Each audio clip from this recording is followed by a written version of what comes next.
Hi అండి. ఇంట్లోనే నెయ్యి ఎలా చేసుకోవాలో చూద్దామా? ముందుగా మనం కలెక్ట్ చేసి పెట్టుకున్న పాలమిగడంతా ఒక బౌల్లో వేసుకొని పక్కన పెట్టుకోవాలి. అందులో కొద్దిగా పెరిగేసుకొని మనం వన్ డే అంతా బయట ఉంచేసుకుని తర్వాత అదంతా తీసేసి ఒక మిక్సీ జార్లో వేసుకొని కోల్డ్ వాటర్ అంటే ఫ్రిడ్జ్లోంచి తీసిన చల్ల వాటర్ అందులో వేసుకుని ఒకసారి మిక్సీ పట్టేస్తే మనకి ఇలా వెన్నముద్ద సపరేట్ అయ్యి పక్కకు వచ్చేస్తుందనమాట. ఇలా మొత్తం అంతా మనం మిక్సీ పట్టుకొని వెన్నంతా పక్కన తీసుకొని ఒక బౌల్లో వేసేసుకొని మళ్ళీ ఒక 2-3 సార్లు వాటర్ వేసి కడిగేసుకోవాలి. అలా కడిగేసుకుంటే దానిపైన ఉన్న పల్ప్ అంతా పోతుంది. ఒక 2-3 టైమ్స్ వాటర్తో నీట్గా కడిగేసి పక్కన పెట్టుకుని ఒక ప్యాన్ పెట్టేసుకుని అందులో మనం కలెక్ట్ చేసి పెట్టుకున్న ఈ వెన్న ముద్ద అంతా కూడా వేసేసుకుని హై ఫ్లేమ్లో పెట్టుకొని ఇలా మరిగించుకోవాలి.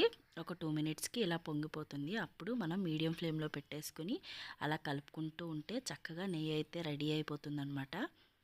అలా పోసలా అవుతుంది. ఫస్ట్ దాన్ని అలా మీడియం ఫ్లేమ్లోనే పెట్టేసి ఉంచితే మనకి ఇలా ఆయిల్ లాగా పైకి నెయ్యి అయితే ఉంటుంది. అప్పుడు మనం లాస్ట్లో కొద్దిగా కరివేపాకు మెంతులు వేసుకుని బాగా నెయ్యి అంతా కూడా పైకి వచ్చేంత వరకు మనం మరిగించుకోవాలి. తర్వాత చల్లారిన తర్వాత ఇలా స్ట్రైనర్తో మనం వడపోసేసుకుని ఆ కరిగిన నెయ్యి అంతా కూడా ఒక డబ్బాలో స్టోర్ చేసుకుంటే ఇంట్లోనే నెయ్యి రెడీ అయిపోతుంది.